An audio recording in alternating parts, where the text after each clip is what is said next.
Are these seats kind of awkwardly far away? Should we scoot just like slightly closer? Yeah, let's break just this seems up. a little kind of formal. We've been downstairs for the last hour talking about production, and We should have just hopefully- mic'd the green room, and then that would be it, you know?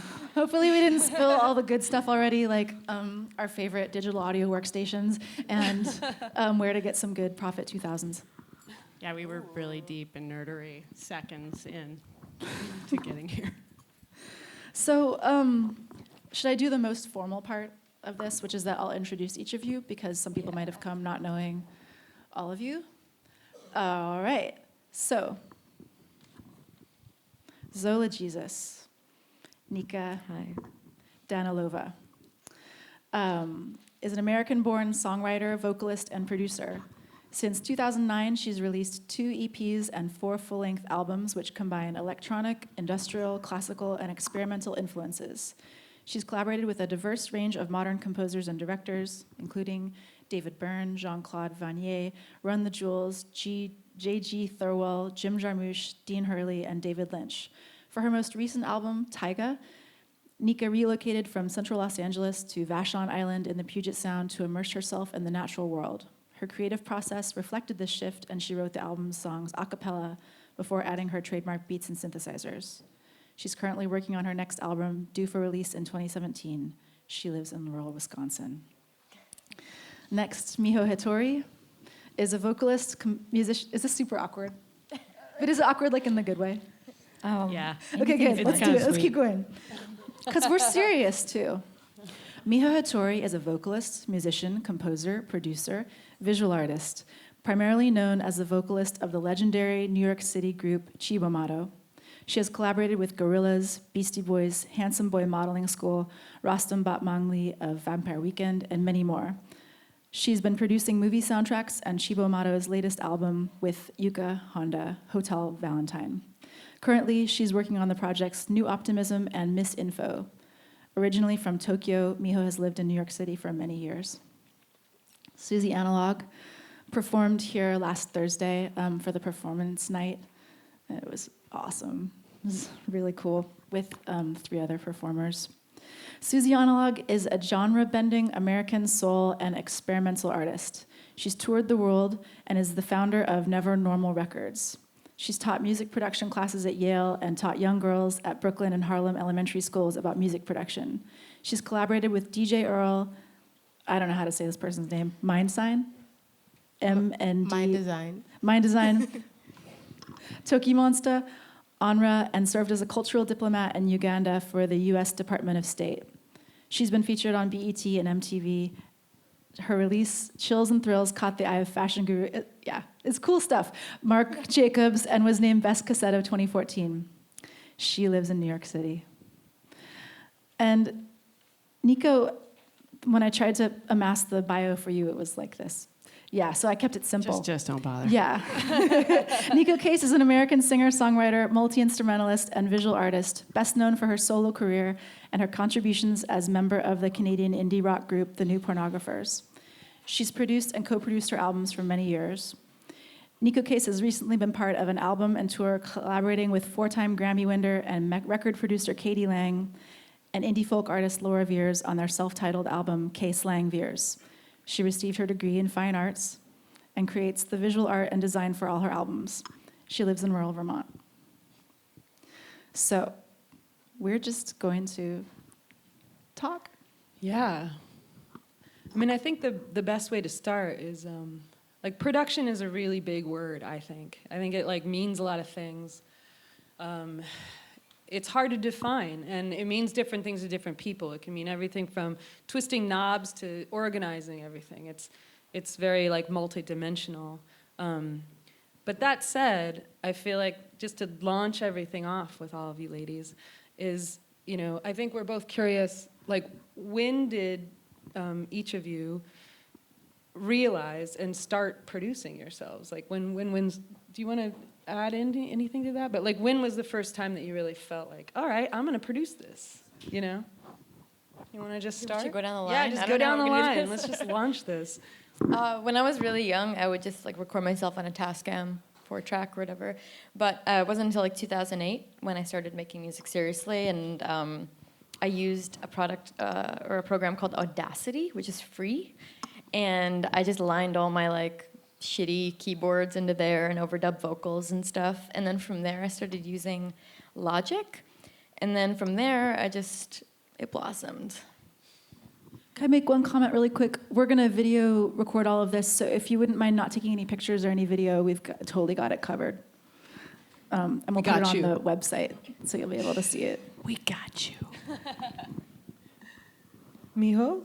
Yeah, I think when I start to make my first solo album, actually, maybe sorry, that Smokey and Miho, I think that's the first one I started to do.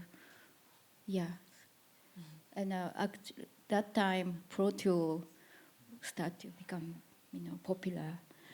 Yeah, I think it's interesting to hear because always technology and It feels like Tying. technology has something to do with it, like having the yes. access to be able to do it. Yeah, I feel so. Yeah, when I was 9, similar to Zola, I was recording on cassette tapes and dubbing things and realizing that you can add layers, and I can record my voice one time and now I can record it again and then I can go back and hear it. Wow. So I started pretty young being obsessed with recording. I think it was because I was listening to the radio so much, and at that time, making mixtapes and DJs and all of those things in hip hop was so popular that really inspired me just to figure out what can go on a tape, and I can record it myself and make it personal. So that was just an obsession. But around 15, I started gaining access to programs, and I had a Gold Wave. Cakewalk, Soundforge, and Gold Wave. A friend just put them on my computer. I was like 15, and that's what I would do on the weekends, other than going to the skating ring in the mall.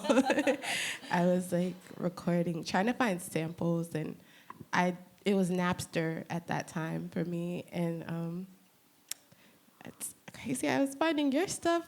I'm like geeking out. But I just got introduced to so much BBC radio and so much that kept my mind open to be inspired to try different things on the weekends when I'm recording. So like 15, and then I went to college and just kept it going. I remember we read online that your first recordings were feminist rap manifestos in the tape recorder. Yeah. I still have them. Sometimes I sample them. I want to sample some of it coming up soon because it's been a while since I have. But I used to talk to my tape recorder. It was my friend. Like it was the person I was telling about everything. So I was expressing my views. I was like, boys want me to do this, but I want to do this. And so that was me at 9 and 10, just recording these things and not knowing why or how I was going to use it in the future. That's an awesome idea. Wow. I have worked with a producer and engineer for all of my records named Daryl Newdorf, and he is just a really kind and inclusive person, and he is also audio engineering teacher in many places. And so he was always kind of just teaching me as we went. And I think, I don't even know what record it was, maybe around the second or third.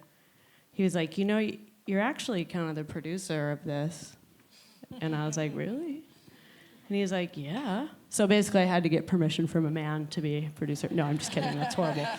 But, and so, I realized like, wow, yeah, I write the songs, I choose the sounds, and I'm here for every second, even through mastering.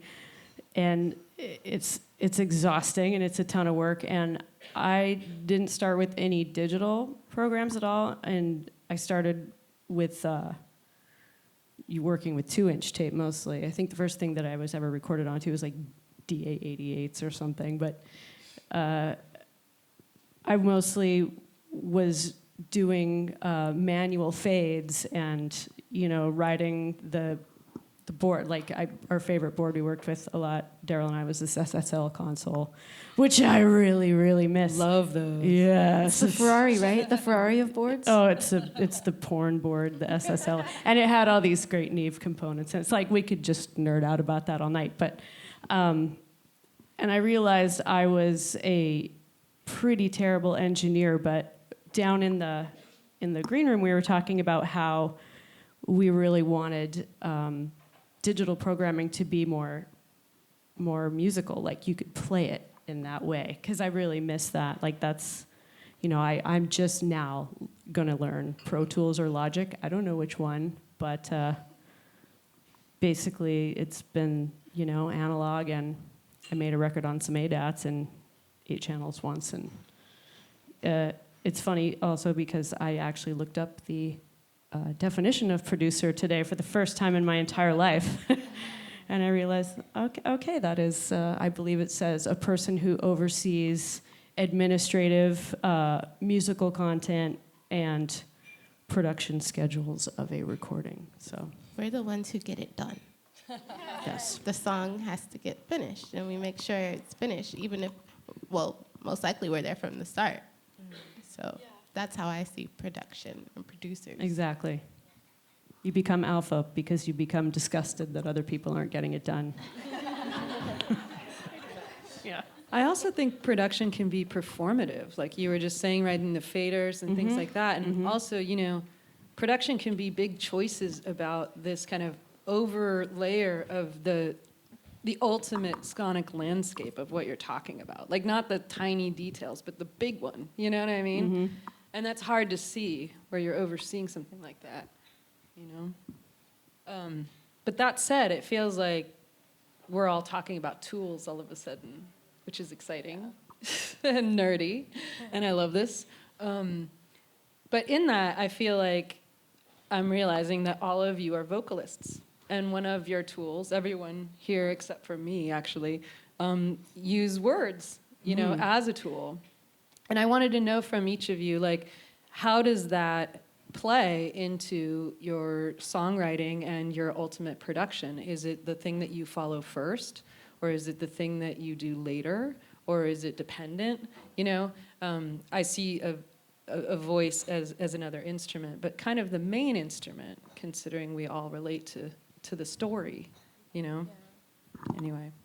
I will say that I struggle with that a lot, and because vocals are my main instrument, like studied opera when I was really young, and to this day I still study it, and to me that's an instrument in itself. And but at the same time I'm a producer, so sometimes I get caught up in this feedback loop where I'm trying to figure out, is it the vocals that's the main part of the song? Like, where do I focus my energy? Do I focus it on everything around the vocals, or do I focus on making the vocals be the storyteller, And I think that being all of these, or playing all of these roles in the studio, I do tend to get confused by that. So I'm still trying to figure out how to present my voice in a way where it's telling the story and it's not. Sometimes I get so excited about making a beat, or about, I'll find a sound that I love, and then the voice suffers. But it's is the voice really my instrument, or is it the production? Because I feel so much that I intuitively express myself vocally. So I've been trying to come to terms with that. And in that, do you feel like the vocal is kind of the primary horizon line of this landscape, this analogy of production being the entire view? Is it the thing that everything else gets settled around? I'm learning that that's how it should be for me, because that's how I write. For me, truly all I care about is the voice, and that everything that happens around it is supporting the voice. But sometimes I get really seduced by other tricks. I get seduced by a beat or seduced by something else, and that's okay. But yeah, I do think that the voice for me is the linear, it's the anchor for every song. I feel same struggle. We do. I always have that too. For me, bass. I love bass, and like, that's like Yes. my best friend. But sometimes I have to, let him or her kind of, in a pocket. That's very painful sometimes because we all wanna kind of move our butt, we're all girl, and I do feel like that's the reason we are doing music almost. So it's very struggle. But I think lately I start to feel more groove. Groove is very important for me, and if there's a groove, I feel like the rhyme will come and the melody will come. So I kind of let like my this I don't know, maybe left side of my brain words a little bit behind, and that's kind of my new actually direction. Yeah, if you're coming from a songwriter background, you have to play around with it a lot because you had a responsibility originally before you decided to become a producer to lend words and sound to the song with your voice. And that was your key responsibility. But as you become a producer, that changes. You're like, wait, I can arrange all these parts now. And so then you have these inner struggles where you're like, okay, my old process was this, but my new process is this. I also come from a songwriter background. And I've been letting go more lately. Been doing more beat tapes and just actually adding vocals to the beat, but constructing the whole beat first. And then saying, hey, this sounds like a phrase would be here. So I just add in the phrase, but I don't approach it like I would as a songwriter. I approach it as I would a producer, where I'm going to take my voice, I'm going to sample my voice, I'm going to chop up my voice, I'm going to manipulate my own voice. So it's not my voice as I want everyone to understand it from a pure vocalist perspective. It's a sound. Yeah. And I'm just embracing my voice more as a sound, knowing that I can change it and make it -3 and be like this and then talk like, and that's really cool. That's really cool to me. But from the original question, words are really important to me. Very important. They're the way that I frame everything. My beats, my titles of songs, my titles of projects. I start with words because I grew up with a mom who was a poet. And she gave me the joys of Langston Hughes and the joys of Gwendolyn Brooks and all of these people that really built the foundation for hip-hop music, which hip-hop is so rhythmic. It was only natural, it was only right that I got into beats and production, and that is such a symbiotic relationship, the beats and the rhymes. So I really, words are so important to me, and I'm really into semiotics. I really love symbolism, and now I'm trying to find a way to marry this all just through production itself, not necessarily any one format of song. Like, this is a vocalist song. Like, no, this is a song, and it has all these elements from these crazy ideas in my mind. So that's where I am now, but it is such a comprehensive process. Yeah. Well, I think that the conflict, or not necessarily conflict, but the issue is that, like, so you have a voice as a vocalist, which I think is easy for people to focus on, They're like, I love that singer. And then you have the voice as the producer, which is putting you in the role of Timbaland or Phil Spector. Like, the voice of Phil Spector, like the big sound. And like, he's expressing his voice. So then it's really this kind of like, you're like bilingual, really. Both those roles, and you're being, there's the pressure to be like the star and the singer and fill up all the space and maybe just be like a character, because like powerful artists have a lot of capability to be both the star singer and then like creating this whole world of sound. So I think like maybe even for ourselves, it can be kind of like, oh, I have to pick one. I can't be like the voice and like the God who put that voice into the space, like you're supposed to like minimize and not be good at a lot of different things. It's really interesting though, because people like Timbaland use his voice to guide him. The earliest beats from Timbaland, the things that we loved, the things he did with Aaliyah, they were based on beatboxing. Yeah. So a lot of his songs are based on beatboxing. There were things that he could replay because he used his mouth and his vocals, his vocal cords, I guess. to make them, and he even is making very weird sounds. And that really opened my eyes as a youth to know that you can go anywhere with it. You can start from anything, but as long as you make the beat and the beat's hot, then you got it. I want to kind of interject because I thought it was really interesting that you said that you love words, because I hate words. And I feel like as a singer, and I've actually been thinking about this a lot, it's like as a singer, it's like, why do we need words? Especially like coming from the operatic tradition where I was listening to like Italian arias and French arias, and I didn't always know what they were saying. And I liked that because then the voice becomes like a violin, or it becomes like this instrument that has to express itself purely through music. Whereas with the voice, you know, these days, it's all about storytelling. It's from like the folk tradition, you know, where they're saying something. But it's like, why can't the voice be its own instrument and be sort of disembodied from a narrative, you know? But yeah, I thought that was weird. I love that concept. But also it sucks though, because it's like people are like, oh, I can't understand what you're saying. It's like, that's the point. Just listen to the way that it's being said or being sang, and that's what you're gonna get. You're gonna get the voice telling the expression story. behind it. Yeah, but I'm also really bad with words. So if I was good with words, maybe that would be, you know, maybe I'd be in your position. But Hey girl, we can collaborate. hey. I always like hearing music in other languages I can't understand for that reason. I never am sad that I can't understand what people are saying. And I really like things like Tuvan throat singing that just have their own dimension unto themselves. And, you know, it's this crazy sound that sounds like it's made with, you know, a hot air balloon and like a drone machine or something. But a human is just sitting there like this, and the sound is coming out of them. And, yeah, that's kind of the greatest thing ever. But words are, I think I started mostly with words, and they've been helpful in one regard because I write like people like write poetry, but I've never passed English 101, and I've never learned anything about music, so I don't actually know any music theory whatsoever.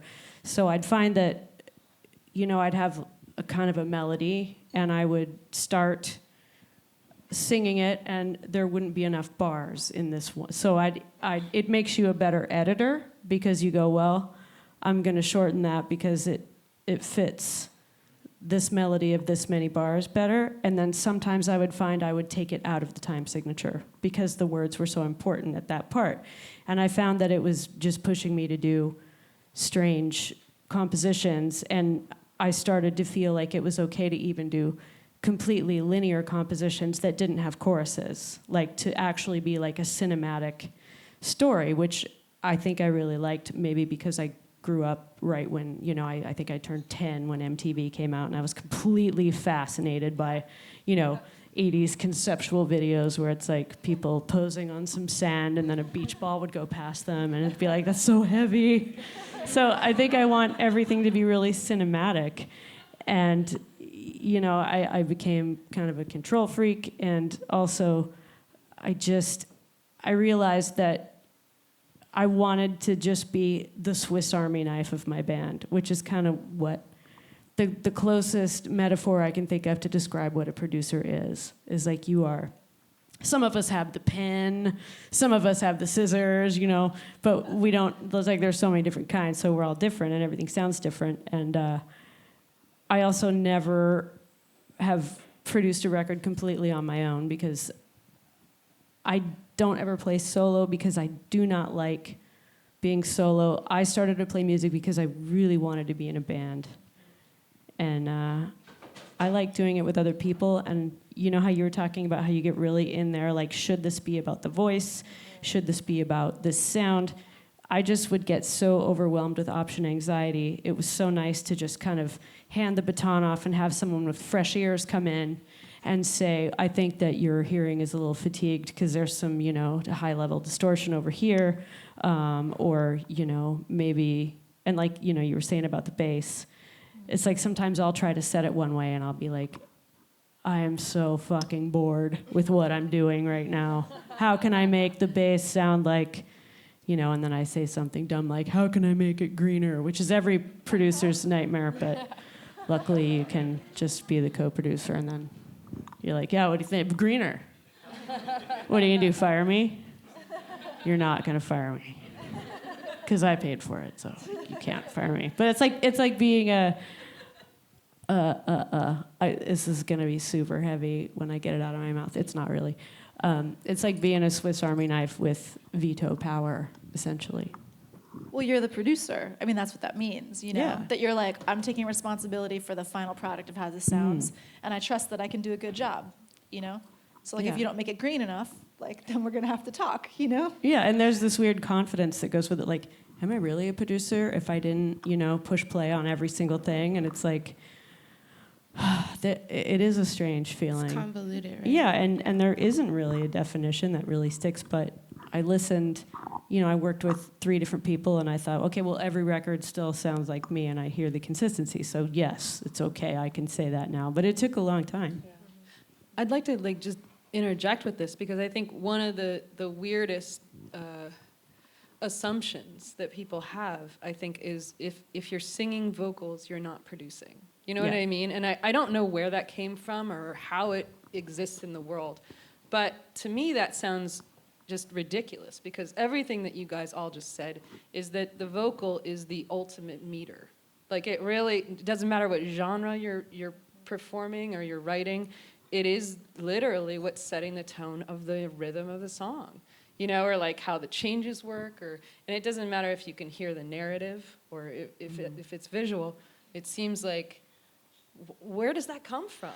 Why do people think the vocalist isn't, I think that in producer? business, when you get into publishing and things like that, people want to distinguish what is the songwriter and what is the producer. So there has been this kind of weird line, or the songwriter's like, I'm the songwriter. I own this much of the song, and you are the producer, and you own this much.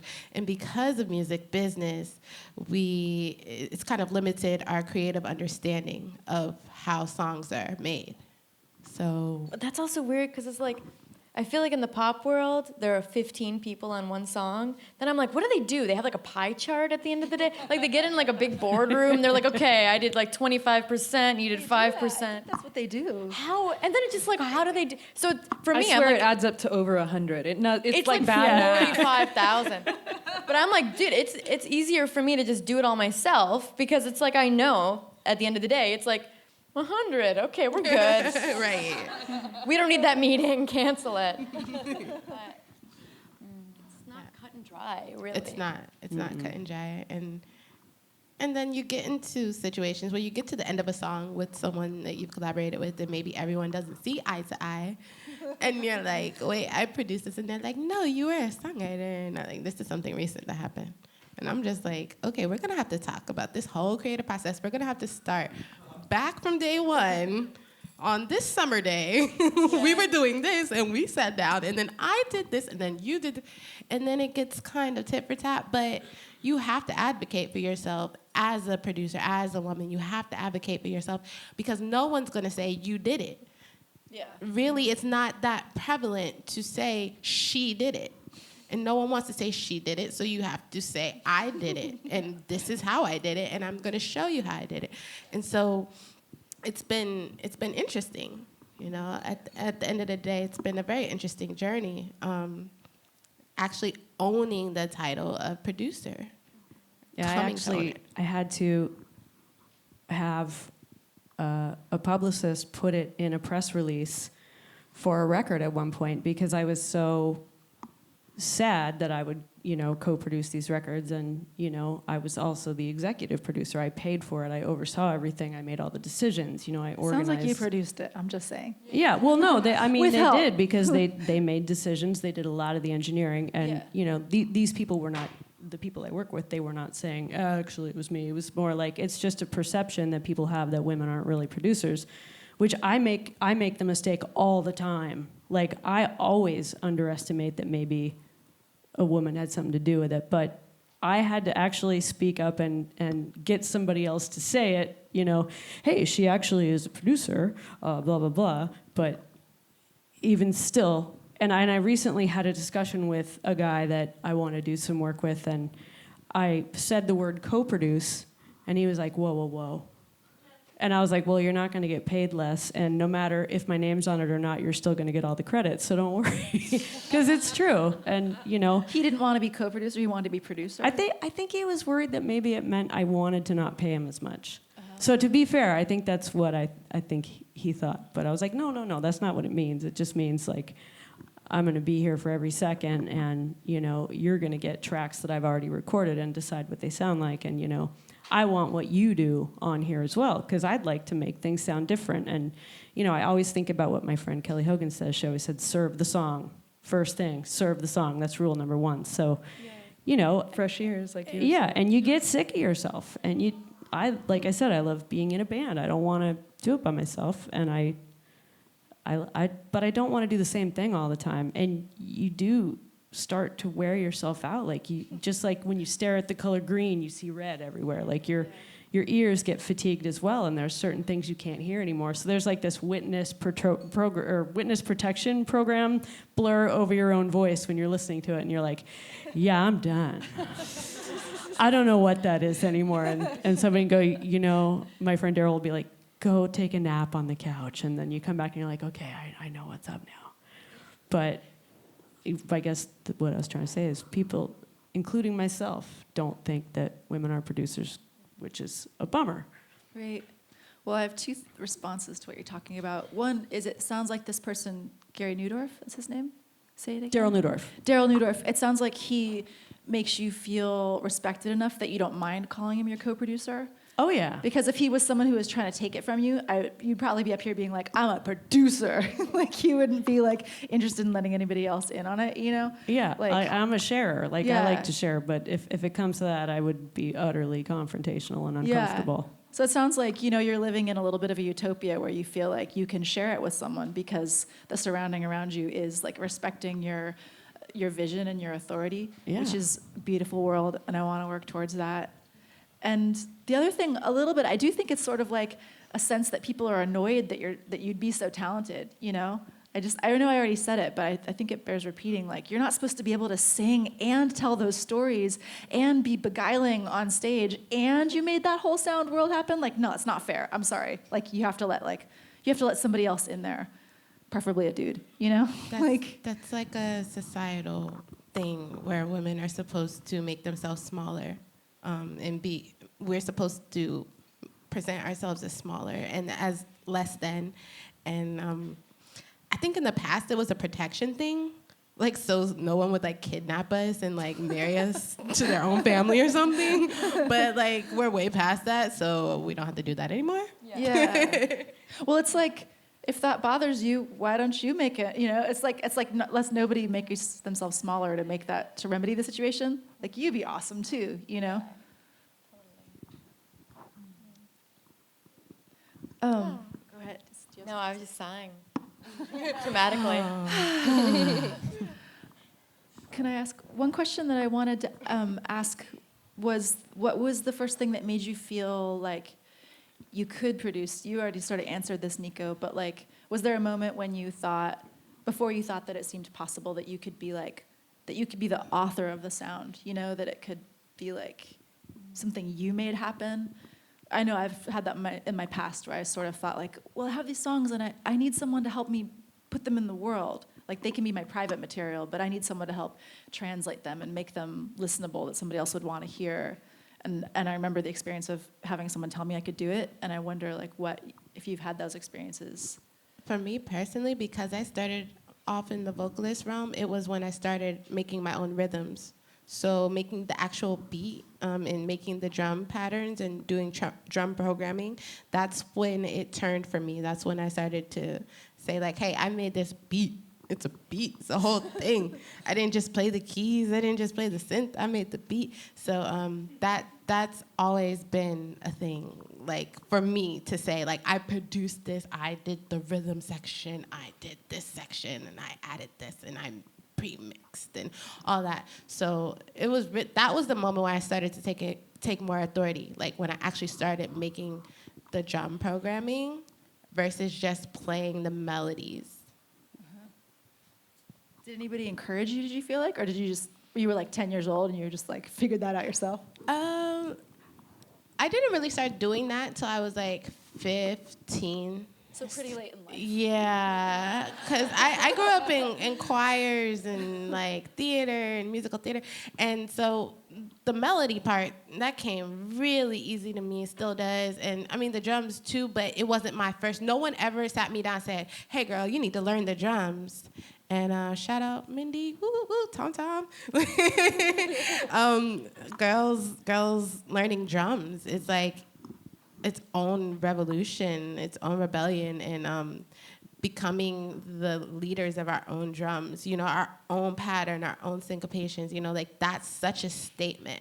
And once I began to own that, I became really more into the whole process of creating a full out song. Nico, didn't you play drums too? When you I did. I started as just a bad regular drummer, but that's what's so awesome about digital recording now is like when you're in your room and you want to try, you got nothing to lose. And that is huge power. Huge. You don't have to have a whole. I like to instrument hide that other behind people can it, hear. but it wasn't pleasant to listen to, I don't think. Right. But necessarily. someone always hears you learning the drums. Like Yeah, someone. yeah. And that wasn't my natural calling, I have to say. But I love them. What about you guys? Was there a moment when you felt like you felt a sense of possibility of producing, or did you just, like Suzi, sort of always think it seemed possible to you? I think as soon as I figured out I could do it on my own, I was like, oh, yeah, because, you know, Aries. But it's like, if I can do it on my own. So it was, I think the advent, or like the minute when I got like a laptop that could handle software that could do that, where I was like, okay, now I can start making music. Because I was never in bands, because I can't agree with people, because I'm like, this is what I want to do. And they're like, no, but I want, yeah. It's basically just like an Aries, straight up. But yeah. Yeah, that explains it. But so it didn't take anybody encouraging you or telling you that you could? You're just like, it took click. It took my boyfriend at the time trying to do it for me, and I'm just like, what? No. If you're doing that, then I can do that. You know what I mean? It's like, I don't need you to press the button for me, you know? So On GarageBand or on Audacity? yeah, I was just like, what are you doing? I'm obviously going to do it. If you can do it, I can do it. What about you, Miho? Yeah, I think I'm a big music listener before producer. That's what I feel myself. So I try to listen all kind of music, you know, Brazilian music to, you know, of course, rap music. You know, I love all kind. Then, you know, I think I'm Aries too. Fire signs. I want to know everyone's sign. Oh, that's my mom's birthday. God. I'm April 11th. I don't know. Maybe because of it, I haven't thought about it. Yeah. It's interesting. But so I always want to do it.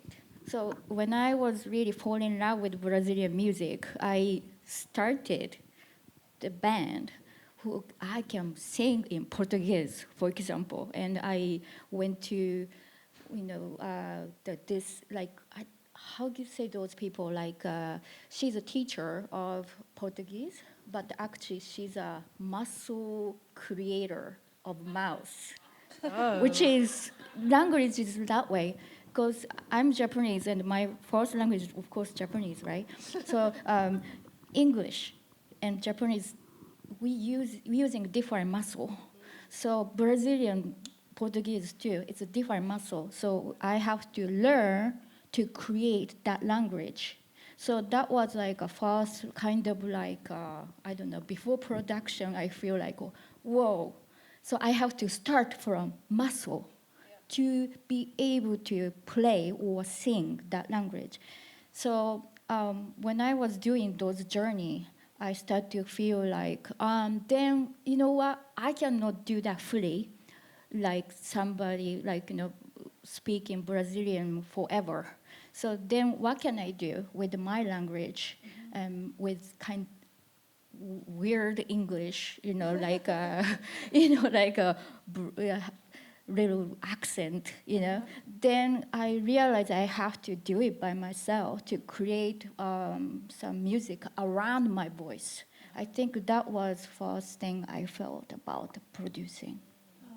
And it's interesting because you were in Chibomato, and Yuka was like producing. You guys were producing together early on, right? Yes. But so you were like coming from a background of working with someone where you were both producing. So, but like the other producer in your life was actually a woman producer. Yeah. From Yeah. early Who's also on. from Japan, right? Yeah, yeah, definitely. We talked a lot about language actually, because how we can approach with this, you know, my language to America, you know, people will understand what it's very fragile issue. But the first album, we just went for it. The producer actually, Mitchell Froome, he made me sing The Way I Am, which was very actually a surprise actually. Yeah. About that. Yeah, you've done amazing things with weird English. Hats off. I feel like that for me, in feeling like licensed to produce, a lot of times it really is coming to a realization that we get to do it our own weird way.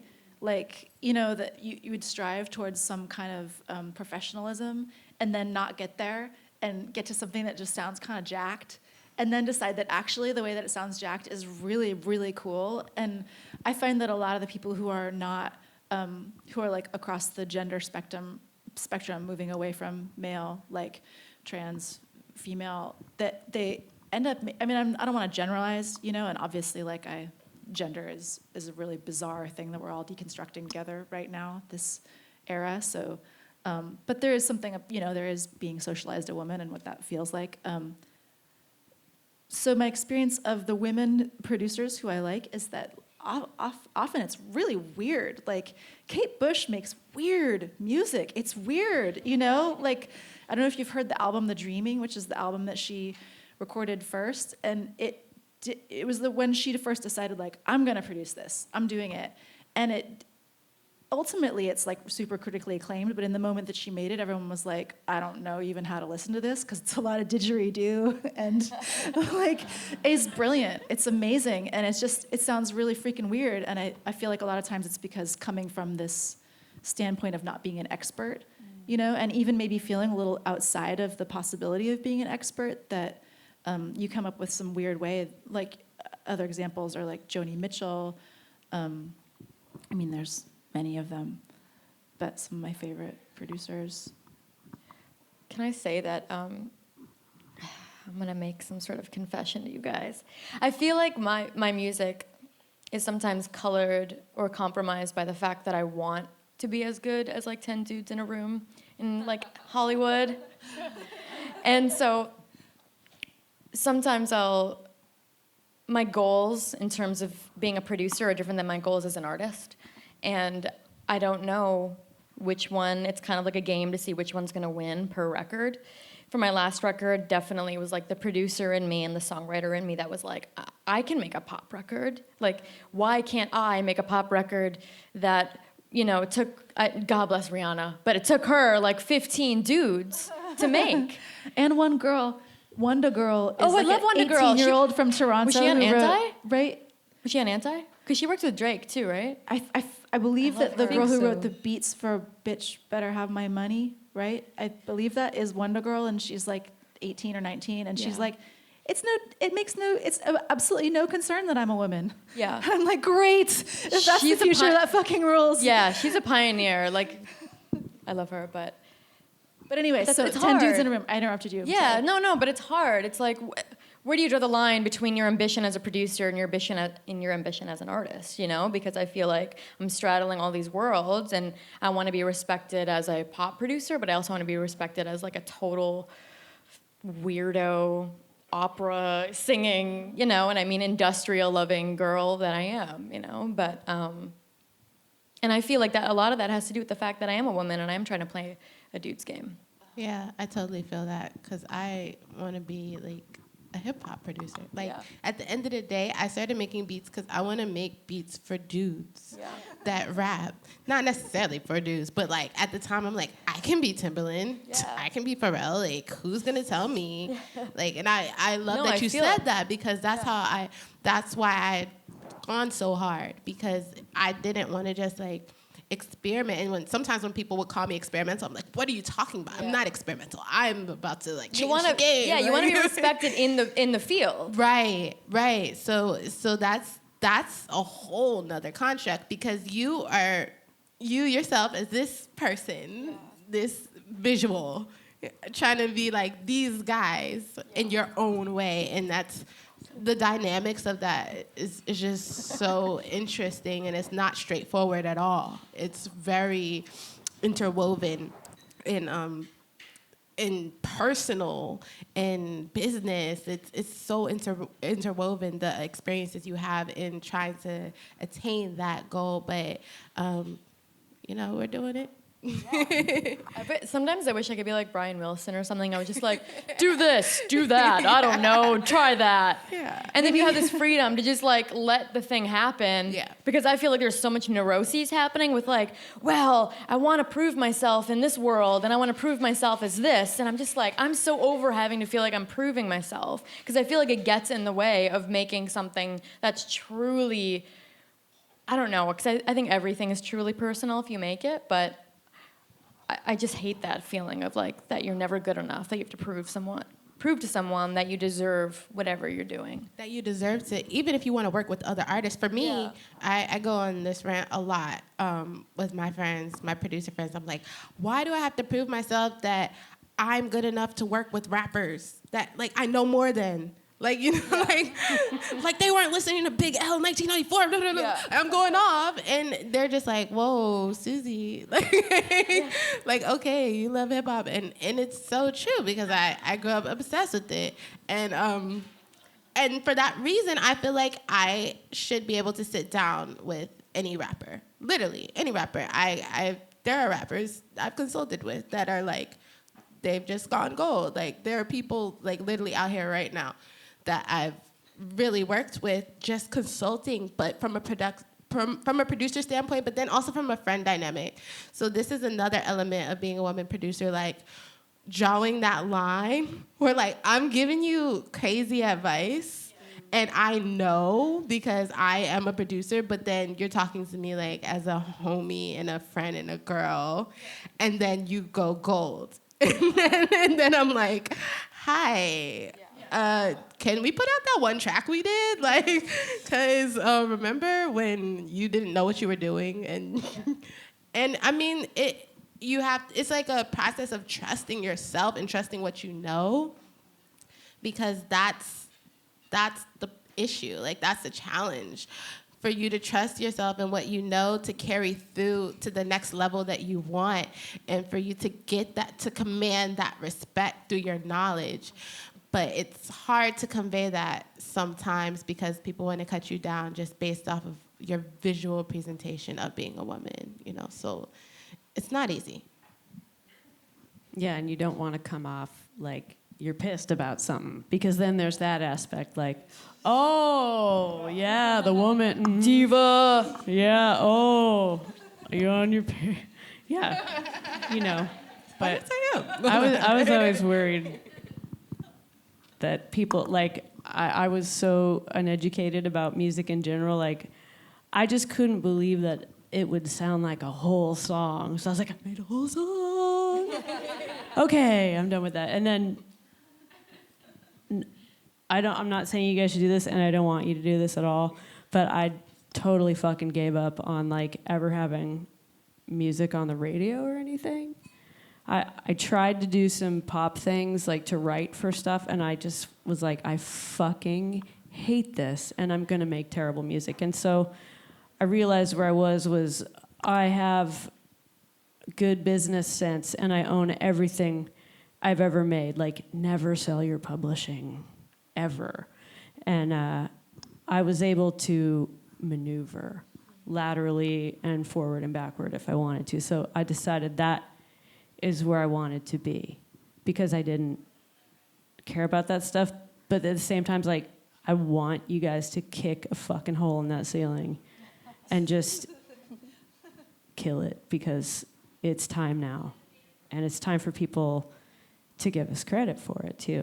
Because you're right. Like, have you guys ever thought about doing stuff under a man's name just to see what happens differently? Not until I now. actually Thank haven't, you. right? I don't know why. I had one Good idea. alias, and it was like gender random. You don't know what it is, but like that's a good idea though. I'm just a singer of a band. I don't know what you're talking about. I'm like, I will not pretend to be looking at my vagina. It's all over the record. Buy it with your money that you earned at your job. I just basically just go to a tantrum mode where I'm like, I'm glad nobody saw that. What's your sign? Virgo. Oh, interesting. Wait, what are you? What's yours? Leo. Oh, fire! Leos belong You're on an Aries. stage. I'm a Pisces. Oh man, how do you get anything done? Capricorn rising. Oh, Okay, there you There go. you go. What are you? I got some highlighter pens for you.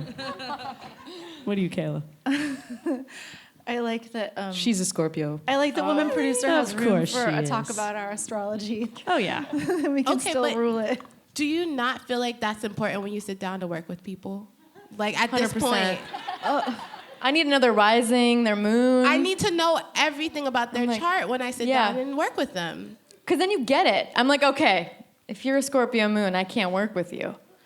That's what it is. But if you're a Scorpio sun, we're down. Just kidding. I always just enjoy later when I'm like, that explains a lot about you.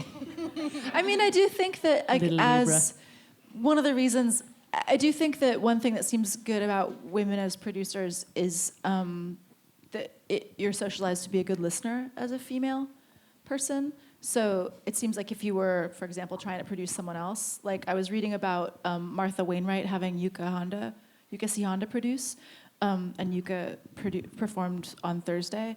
And the things that Martha Wainwright said about Yuka was that she felt really safe and that she felt really listened to and respected.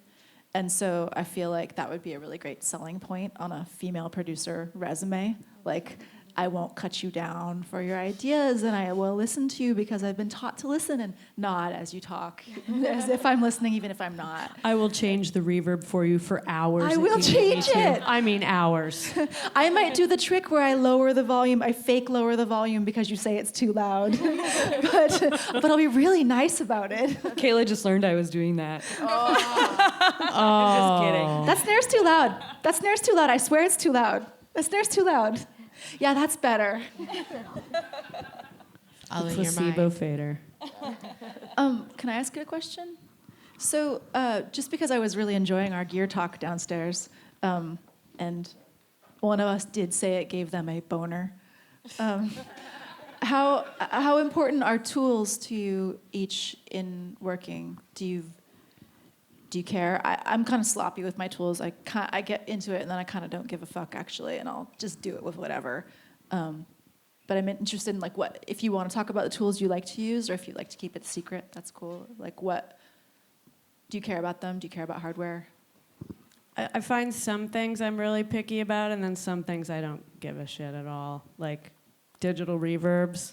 I'm a freak about digital reverbs. You okay with that? Like Lexicon, I want to fucking Oh, punch I the love shit out of those. it. Oh, see, that's it. Like, we're throwing down. No, I'm kidding. Like, You like it? We're or not you going to hate talk it? anymore. there are certain things that make me crazy. And Wait, I mean crazy good or crazy no? Never. crazy bad? Like Lexicon reverb makes me angry. You know, Yeah, and yeah. it's like we have just as much gear rage as any dude does. You know, like analog versus digital.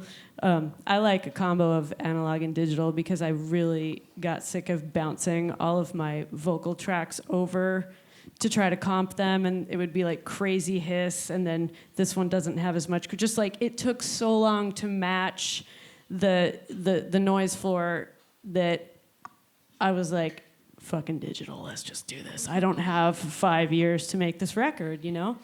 And, you know, but I still love having the bass and drums to tape, and then I put everything back to tape at the end because I like that sound, and I do like to mix for, you know, 70s stoner giant stereo equipment. I like it a lot, and I I'm still not loving MP3s really, you know, and I'm not loving listening to music on my headphones from a computer or just from a computer, but I do it. And it's weird because if you're really used to the way something sounds really good, you can hear it on a computer or in a car, and you can kind of, your ear will fill in for you eventually what's missing, but it's still like you got to rage your way to get there. So I'm still pretty weird about that, but on the other hand, like, I can only get so mad because there are areas where I don't know what the fuck I'm talking about, you know? And you have to just not be afraid to go, I don't know what the fuck I'm talking about right here, so what are we gonna do? Like, you can't be weird about Well, that's not how you knowing learn, shit. you know? Yeah, exactly. And so musical instruments, I'm really picky about. Digital reverb. There are certain boards I like the sound of, like I said, SSLs. I like a lot. Microphones I'm really picky about. I like, you know, everybody wants to use the Neumann on the vocal. I'm so nasal I just blow it out and there's no joy in it for me. It's not for everyone. It's not for everyone, but you know, that's what people love. And it does sound amazing. But I always try to go for things that are completely invisible. So I usually end up going for the Audio-Technica 4050 for vocals just because it's just not there. But it can handle a really loud voice because I'm just really loud and really nasal. And that's hard. And ribbon mics, like, they're the greatest thing ever, and I wish I could do it. But see, this is just a There's rabbit all hole. these myths, though, that like, oh, you have to get the SM Shure or Yeah, 57. Like, no, why? Like, you have to go as a woman with our voices. We have to go test our voices out up against these things and not go by these industry standards because we have a different sound and we provide a different sound. I like synthesizers a lot, but I like anything mobile. So I love my OP1 right now. I love my organelle right now. I love things that I can literally put in my, not even my big backpack, my little backpack. And like walk down the street to my friend's house and be like, look, I have a synthesizer. Like, let's go. So I love like portable electronics. And that's really important to me to have that aspect. I think I love synthesizer because coming from that vocalist aspect, it's a voice. It's voices. Yeah. It's voices, it's tones, it's a way I can play my voice without it being my voice. So that's something that I just, at this point, have to have on deck. I have to have some kind of synthesized aspect to what I do. But other than that, I mean, I really like Ableton. I use it for my programming, and it gives me a lot of flexibility. And I've been using it for a few years now. It's very performative, Ableton. It's very flexible. I do everything with it. I record with it, then I play with it, then I do drums in it. And I am able to use it, and so resample in it. I can use it in so many different ways, and it matches that on-the-go lifestyle that I really crave and I'm after. And so those are two areas that I really need, but I've used my same mic. The mic I used live is actually close to this. It's a Sennheiser, and I just have my thing. I bring my own mic when I perform, and Because they smell. they smell, and other people put their lips on them, and it's weird. There's just my things are my things, and I love them, and they're my rituals. They're the things that I go to and I sit down with, and I'm like, I know you're gonna be on point. I know you're gonna be on point. And now, like, we're a whole big family. Let's make a song.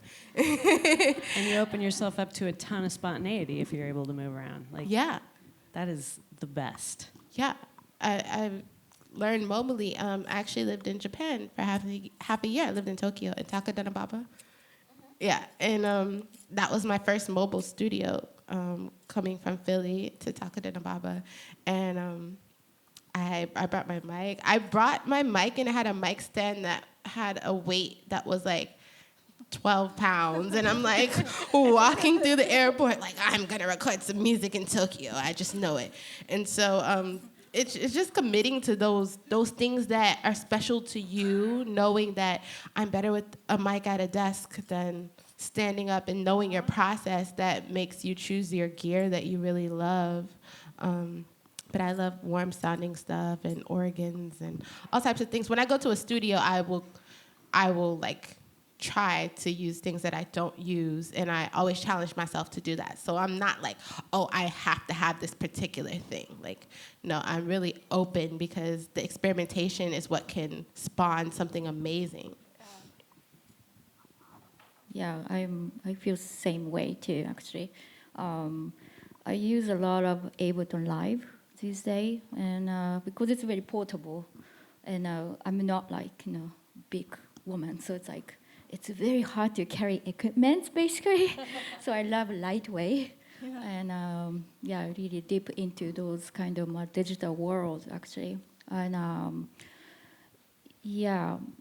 and these days, I meet a lot of kids who is making amazing fat beats, and they are like, "What are you using?" And like, GarageBand, So it's like, I think the idea is everywhere. We just, I think having action is very important. I think, and tools. I think it's good to learn one particular machine or program once and to go deep into it. And I think once we learn one thing, I think we can use that technique to the another program. That's what I felt. Mm-hmm. I switched basically from Pro Tools to Ableton, and that was very easy for me because of, I think, it's all we came from same brain. I feel, and all technology 0101 whatever. So I think if we understand that, I think it's like very easy way to go to the next thing. I think. Yeah. I'm using Ableton right now, and okay, so I recently got some like a sampler and a drum machine that I was trying from this company, and it was amazing, but it was only amazing like theoretically, because then I got them in the mail and I plugged them in. I'm like, all right, new ideas come now, and then I plugged them in, and then I forgot that you actually I have to read the manual because they're not intuitive at all, and they're not.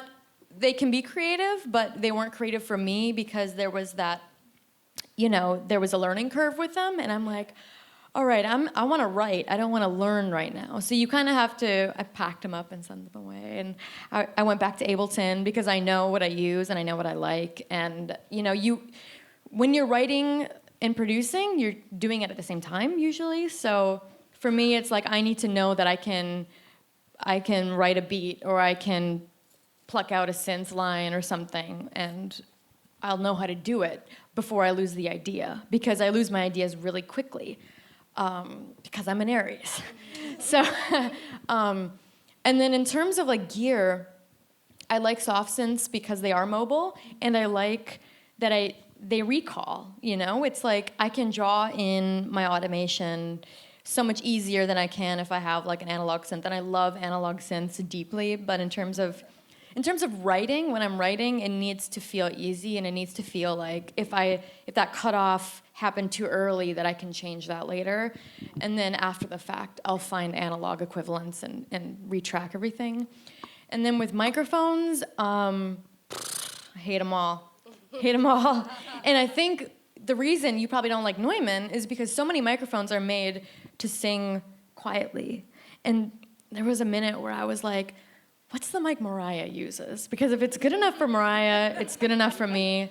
And I found Those are fun rabbit holes to go down, too. Oh, you learn a lot going down those rabbit holes. I'm looking at Google image search, Mariah. I'm like, okay, she's using a Sony there. She's in the studio. Here's a picture with her. What does it look like? Yeah, I'm like, oh, just missed it, watching YouTube videos. But I found this Sony, whatever, the Sony. It's $10,000 mic. And I tried it out, and it was horrific because it's super compressed and super bright, because she's really, when she's singing, she's like, she's right up to the mic, whispering. And when I sing, I'm shouting, it's operatic. So I don't even need a mic. And maybe you don't need a mic either. And maybe that's the problem, is that you need to find a good room, and you need to get room mics And you need to record in the same way that like an opera singer does, because mics are for Bing Crosby. It's for people. It's for crooners that are. That's why the Right audio up tech here. is so great, because you can put it in and you can put it in Omni, and you like It's the whole It's- room. Omni yeah. is when it's like around the entire. yeah, it's not like a direction just from here. You pick up the entire room with the microphone. So I'm always comfortable when I can hear my feet just scratching on the floor. It's the And way you they just used to record jazz. You use it like you're a bird Yeah. building a nest, like you're coming in like this rather than you're right here. Like I hate having to push really hard into a microphone to get a sound back, and that's kind of where you lose the joy. But some people sing like that, and you know their cans are cranked and everything's really compressed, and that's totally valid too. But when you're super physical about it, like you know you want to have it just there. So Yeah, the I mean- Omni. And I love the Omni. engineers hate the Omni. They're like, really? It's I can really hear your hard to feet. do. I'm like, I know. I'm sorry. But I'm not sorry.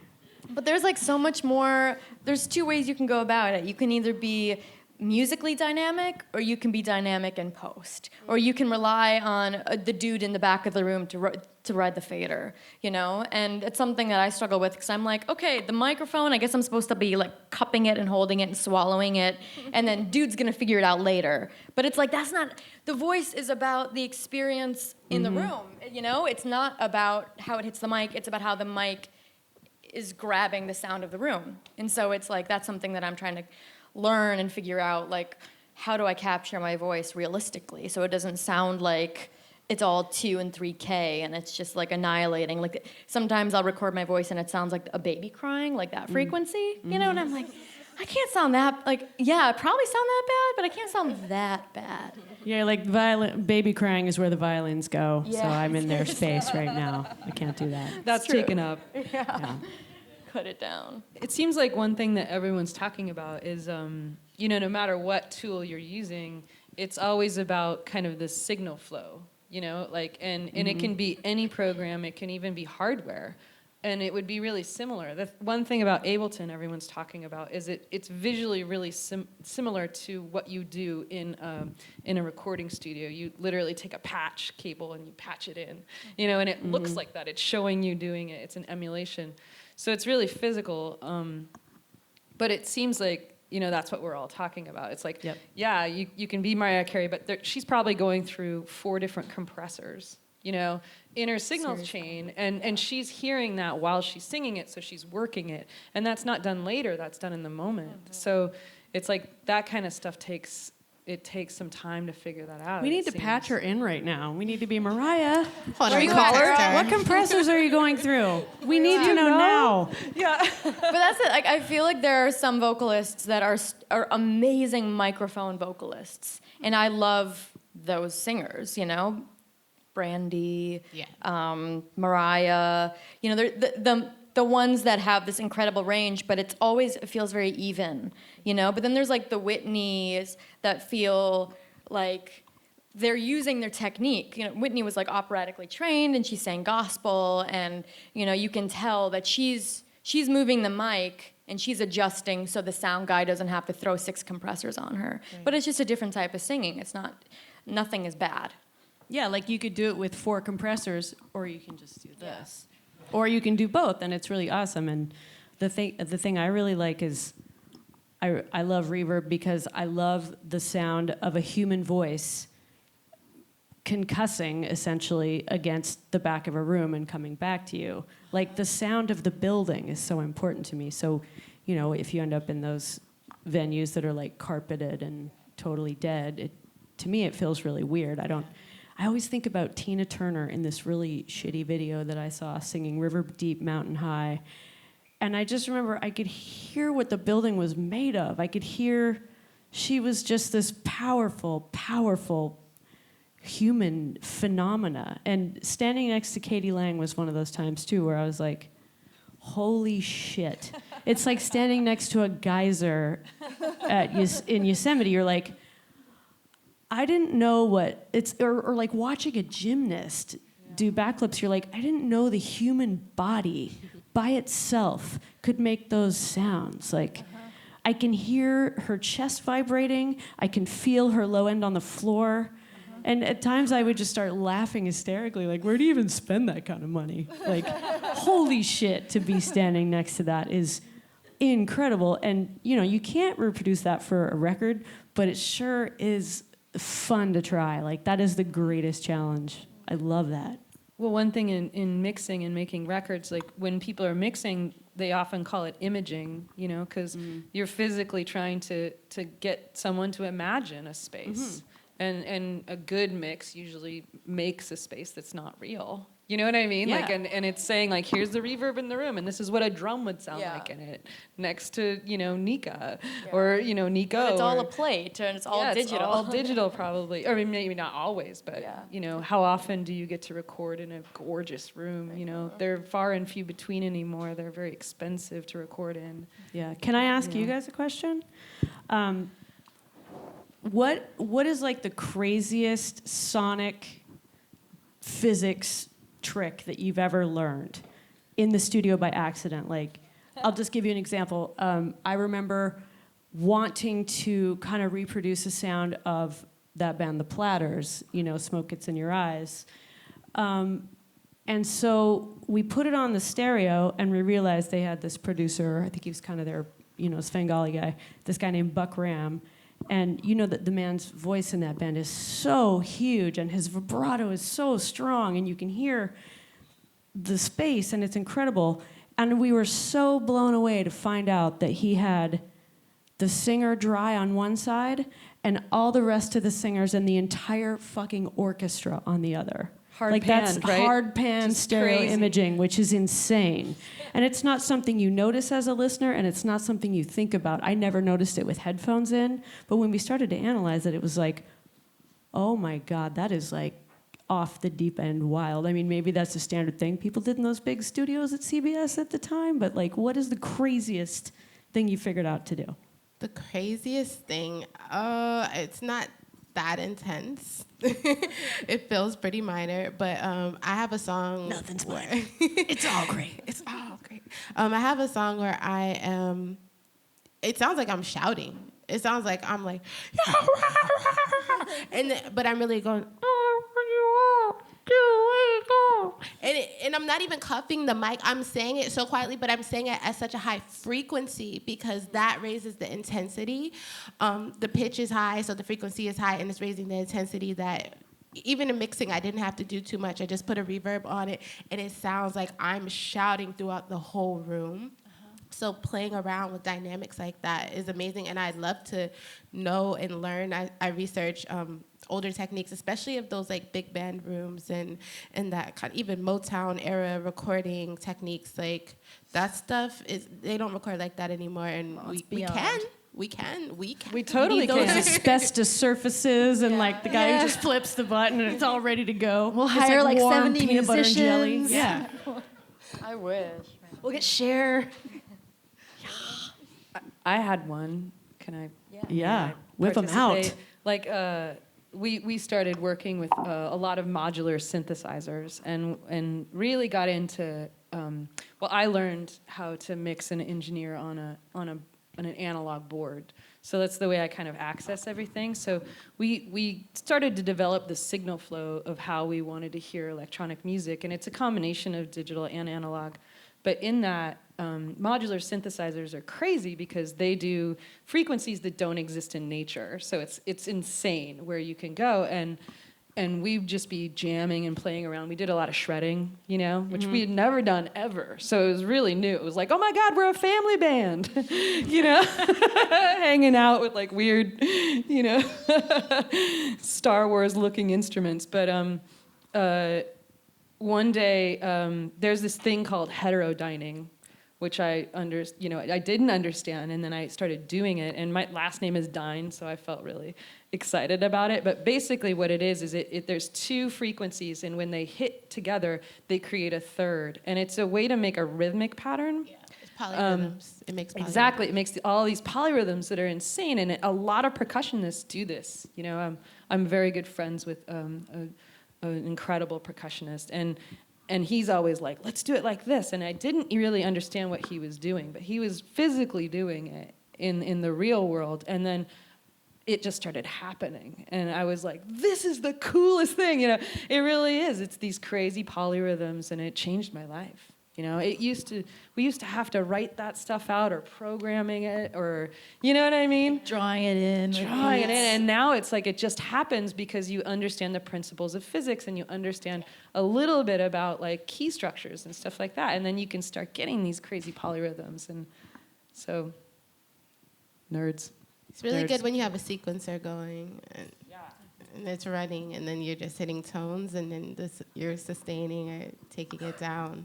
So good. The power. The power.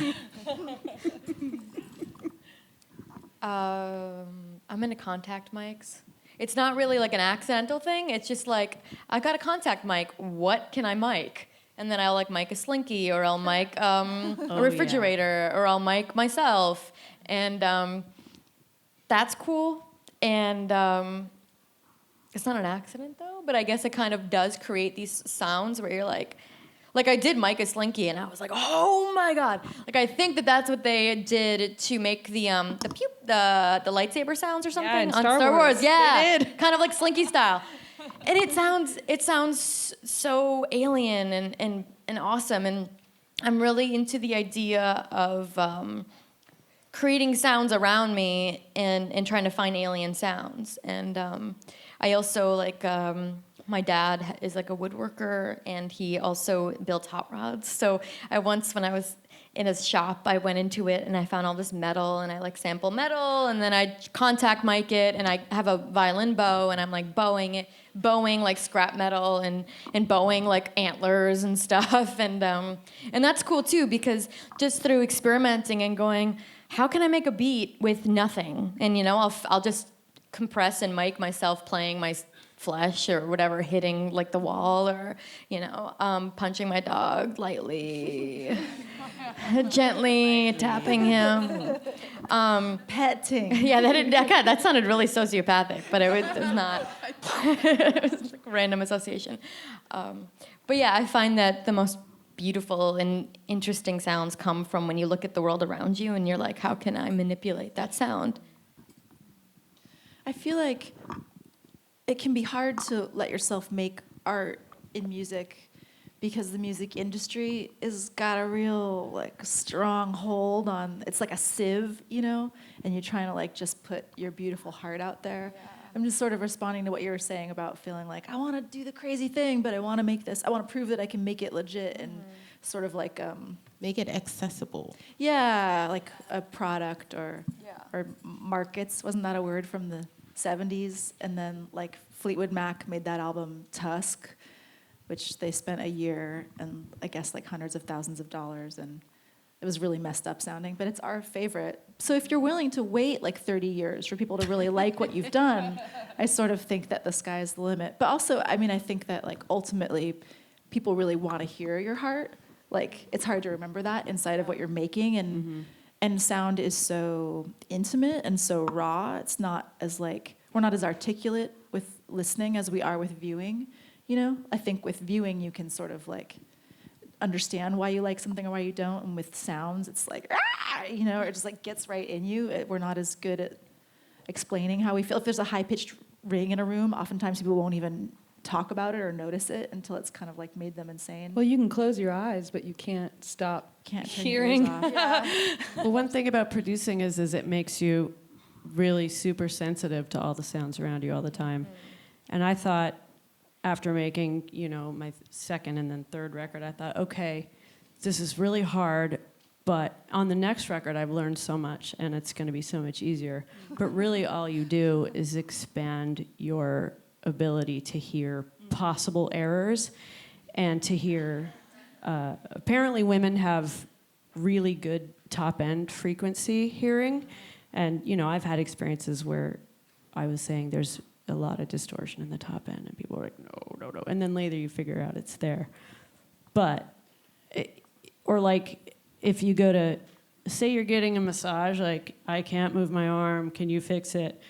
And then there's really bad, like, weird vocal jazz cover band going on in the room, you're like, I'm angrier than I've ever been right now, and I just So you get weird about that stuff. It can aggravate the moment. Yes. That's Big interesting time. you say we have better top end hearing, because I was making a track with another girlfriend, and I remember a dude saying, y'all love high frequency stuff. He literally saying, he's like, oh, because we just started from the top. And he was like, y'all love that. And I'm like, well, I guess maybe we do. That's what we hear. But I like low end because it's a vacation from yeah. the top end. I'm always like, put the caramel on it. Right. Can it go lower? Can you make that lower, please? Make it caramel. brown. We have caramel. We have green. Well, I meant the brown note, like the note that's so low that you. Love that sub. Yeah. If I could just play So a they're sub shorts. for a living, I would. Just let me play a sub bass the whole time. Miho, did you have anything to add about spooky experiences with physics and sound? Physics? I don't know it's about physics, but I realize when I do work at home in night, around midnight is my favorite time. And then my voice is kind of tired and relaxed, in my home studio. Then I do my best performing of singing. And every time I go to studio, I don't like vocal booth. No. I really don't like it. Nobody I don't like even it. like a booth. I like to have no separation between. Yeah, I like a big open yeah. room. So I don't know why it's still existing. For Mariah and all Everybody- those compressors. It's such an ancient. Yeah. It's really one of those things that I think it's such an old idea. I think it comes Yeah. from before Motown. I think it really was the way you could record a record. It was Right. the whole room was a booth, right? People didn't overplay cymbals then either. It was always Can we Hellblade, just talk and he about knew what just to do with cymbals. putting that hi hat down. So it's a recording art is very interesting because capturing the moment, and many people are working on it seriously, in this world. But as a performing, I feel like we all have to find our comfortable way. I think, and other things I wanna share with you guys is there's an album called also Afro Sambas of Bowden Powell and Jim Moraes. I forgot his name. But it's amazing album from Brazil. It's a mixture of amazing lyricist and Bowden Powell, composer. And the sound recording was so amazing because reverb. Reverb is something I've never heard. And I was reading the article and I found out it was flood was happening in the studio. So the floor was covered in water? Yeah. Cool. Makes the best reverb. Oh, that's Yeah. dirty. So The that float was chamber. the sound. That's amazing. It's unbelievable. So, I guess one day we all can do this kind of experiment somewhere together. And it'll be dangerous because there will be electricity and water. It's going to be so punk. Yeah. My favorite reverb is plate reverb, but it's I don't know if everyone in the audience, it's when you send a signal through a big plate of metal, basically, and then you can torque that metal or submerge it, or there's a million different things. Put it in rooms, and that's the reverb, which is just a crazy sound. But I always use digital emulations of it because I can't. Well, there are in times my when- two-bedroom apartment, Yeah. one for the I plate. actually bought one at one point. But my voice, the same thing with the Neumann. If you're super nasal and super loud, you distort the plate too much and it can't Yeah. handle it. And so it's not for everyone. And then Yeah. I started just going with the sound of the room. It was great on instruments. I like impulse responses. You know about those? Yeah. Yes. It's great because it's I don't know what they are. So an impulse response, there are some plugins where you can load them up, but someone records a room. Do you know how they do it, technically speaking? They record the space. I and think then you put a pulse of white noise or pink noise in a room, and you essentially emulate how long it takes to to So go then around the space. the So you're emulating that space. Yeah. Right? Like, Yeah. So it's as close to being there as you can get. Exactly. Yeah, It's like and what they it would might- sound like if you were Yeah. sitting right here, right now. Right, and Yeah. they figure out how to emulate concrete or wood Yeah. or Exactly. old wood or, yeah. By the density of the material It's and how long it would it's take the zenith for, of nerdiness in the best possible But way. that's like that's what experientially puts you in a moment. Like those kind of additions added to music that like people don't think about. Like that's what will make you feel like I'm in the woods when I'm hearing this, or I'm at the beach, or I'm at the mall, like or wherever, because each space has such a different feel in its own Yeah. frequency and sound. It's Yeah. amazing. Yeah, I feel like, you know, the older I get, the more records I get. I'm trying to figure out what it is that I do because I don't know. But I love reverb so much, and I love how the voice responds to reverb that I feel like sometimes I used to feel like the reverb was covering up my voice, like I was hiding errors. But I started to realize that I just love the sound of reverb. And so I feel like sometimes my instrument is reverb, and my instrument is the way the voice and the way sounds happen in a room, and how you can get crazier and crazier room sounds, and what that means, because it does transport you. And the longer the reverb, the more the sound becomes disenfranchised in a way, or it's like something where it like just becomes its own thing, you know? It just becomes separated from reality and separated from the experience of being in there, and then it becomes its own instrument, and you get all these overtones, and yeah. So I feel like maybe I just play the reverb. I don't know, you know. Nothing wrong You're a with that. reverbist? I'm a reverbist.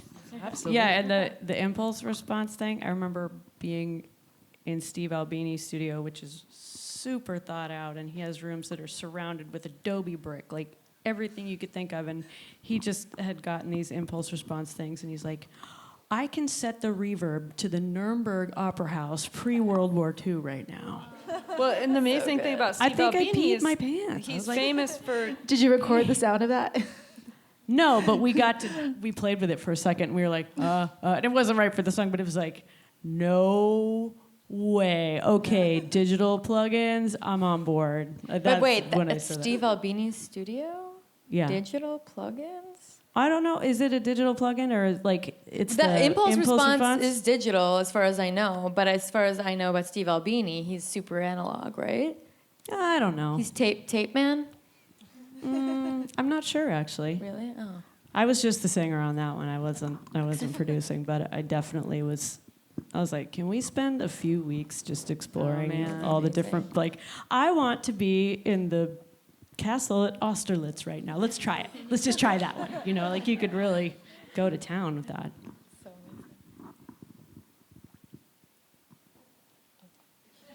That's exciting. I was about to get really nerdy, but then I realized I'd put everyone asleep. And I was No, like, good. "Stop, No, this Melissa, is your stop." safe space. We'll give you like 2 minutes. I think you should do it. I was just gonna get deep. I was like, I'm a huge delay person, Yeah. and reverb is delay. Yeah. You know, and if you use delay well, you're basically emulating any kind of room that you want, and also delay is really interesting because it can almost be like a loop. Yeah. You know, and then you can also harmonize. So you can make something that's mono, you can make it poly. You know what I mean, and make it octave up. And it's all just so interesting to me that Well, that's what I did for my these set are the same other night. tools, you Yeah, know? I have 4 delays. Yeah. 4 feet. There's 4. There's 1. There's 5. Yeah. There's 5 going during my set, and I'm dialing back or turning it up as I go up to a whole second, or I can have it down like Yeah. half a second, quarter of a second, and I'm turning them up to 100% or down.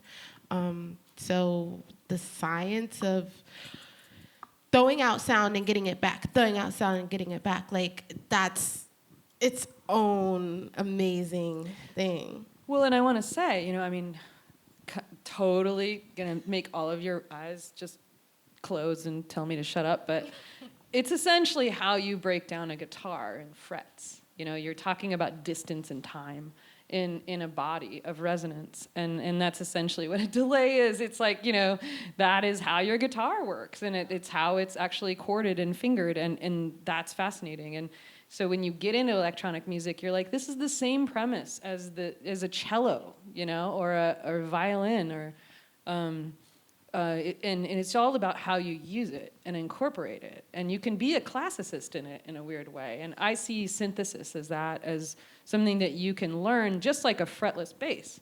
You just have to practice. You know what I mean? But like those knobs don't have presets, but it doesn't mean you can't learn it and you can't hear it when it's wrong, you know? Yeah. I agree. I think in the future that synthesis should be more celebrated, more known Acoustical about. almost, like it could. It's its own. It can be acoustic somewhat. You know, synthesis is like the never-ending story of sound. You can go anywhere in the world when you start to synthesize any sound. I can synthesize this right now and make it sound like a whole beat, and everybody would be dancing just because of the thought, the idea that I have, how I want the sound to move and where I want it to sit.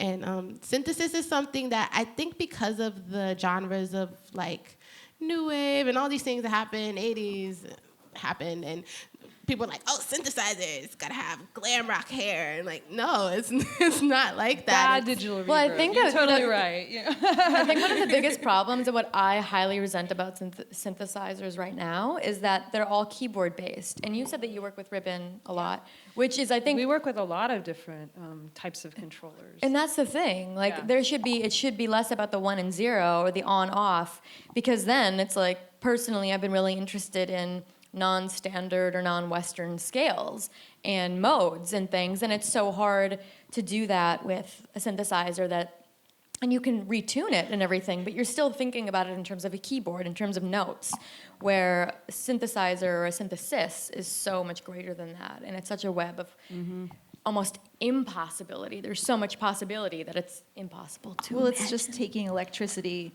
and turning that into a frequency, which Yeah. makes, I mean, it's just like, roar. It's just it's the same creation of sound without a, premise as any acoustic acoustic instrument. instrument. except it's synthetic. It's electricity. Yeah. But it's not beholden. But force is this, I mean, oh God. Are you deep gonna go? Really? Are you gonna make me go here? I mean, Sorry, do you all I'll like shut up. do you like patch synths?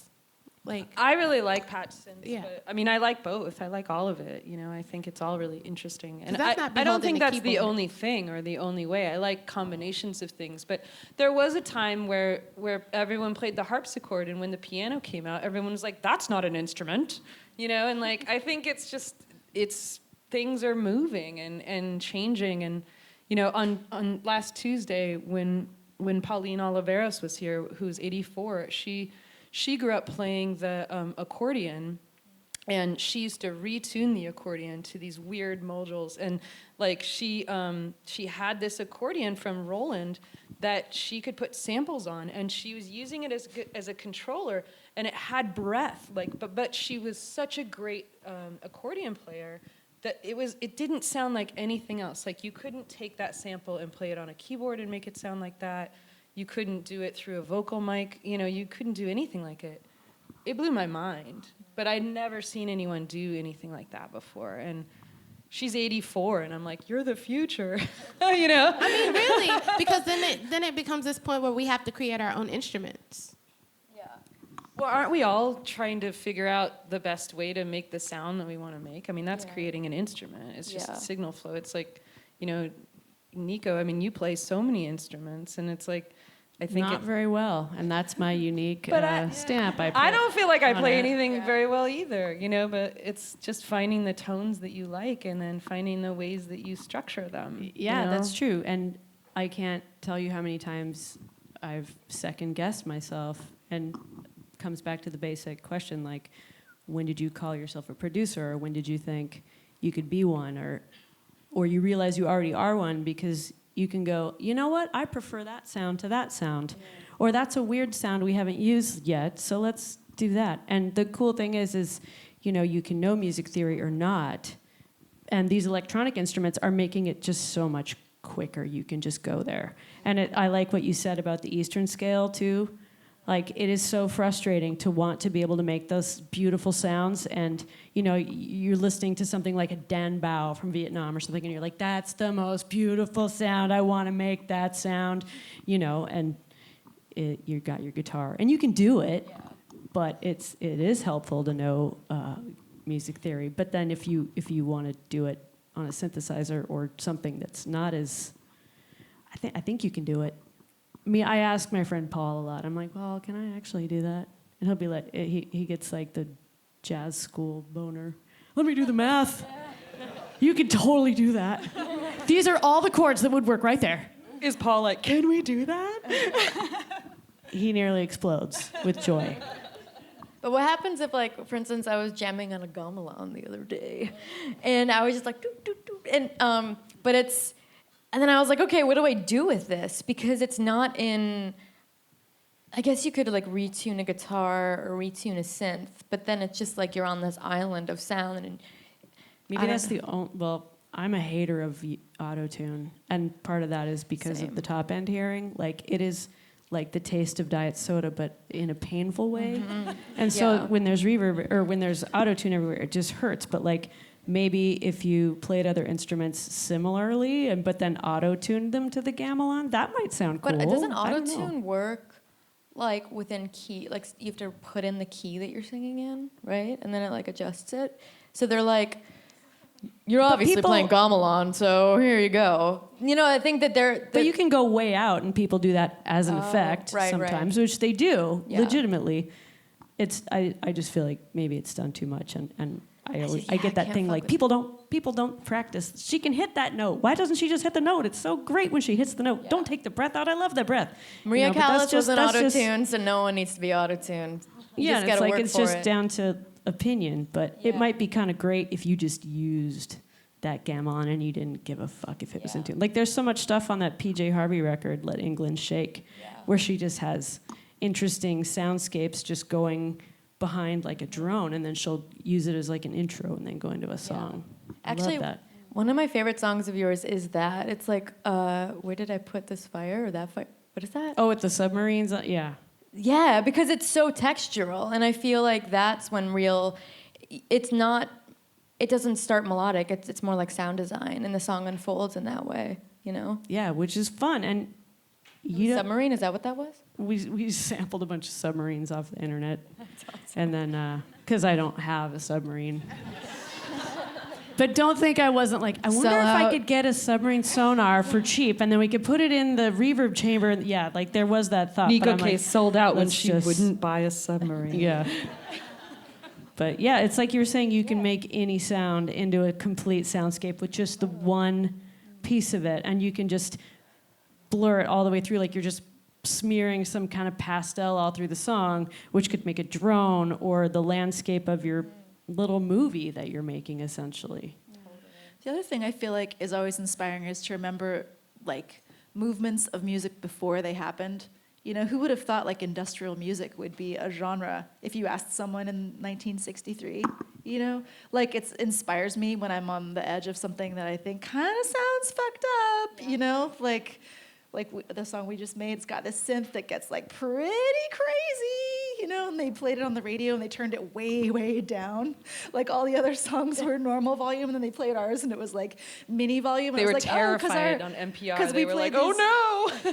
Because it had like big frequency, and then we felt really sad, but then we were like, maybe it's the future. Like maybe people will want to hear a really crazy, shrieky synth, So like I try to embolden myself with that.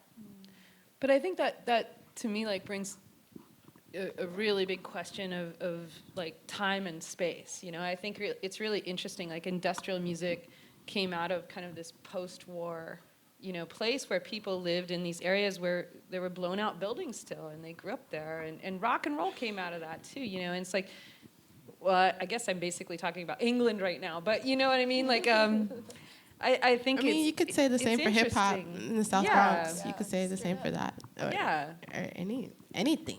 Anywhere. But do you all feel like your music, like each of you individually, like do you feel like your music comes from a place like that? Like do you feel like it has an identity in that way?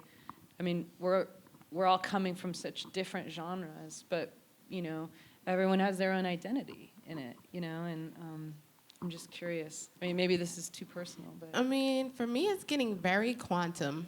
Totally. At this point, it's like, okay, so like my ancestors were sharecroppers, and then the England thing happened, and just some Jewish stuff happened. I'm literally bringing in everything, and then I lived in Japan, and then I went to Amsterdam, and so now I'm really bringing it all together, and that's when you get these eclectic soundscapes, as we say, because I'm really bringing all these experiences, not just from my generation, not just from my lifetime, from the people that came before me, the songs of my ancestors, or the songs of their ancestors, and I'm just really sitting down with all of this information, all of this cultural information in this experience, and I'm making one song.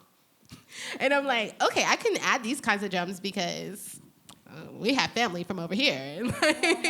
And so it's really interesting at this point because I feel like music in the past did come from that like one place. These genres were like, oh, okay, industrial came from this, or hip hop came from the South Bronx, and like we needed that like beatbox, and we needed the raps because people felt like they couldn't speak, or Detroit with the club music, with the techno, like these things all came from like these, I don't want to say singular places because they were like very textural, but they can't, the cause was one cause. Yeah. It really coalesced because it was like one big thing. But like, I am not one cause. I am a series of causes that will have effects. And so because I want my music to have those effects, I am bringing it all together, and it's not coming from one place anymore. It's coming from a lot of places, but I try to make one feel. And that's the challenge as an artist and as a producer, to make that one feel that somebody can grab the rhythm or grab what I'm saying with the synth, because it's all communication at the end of the day.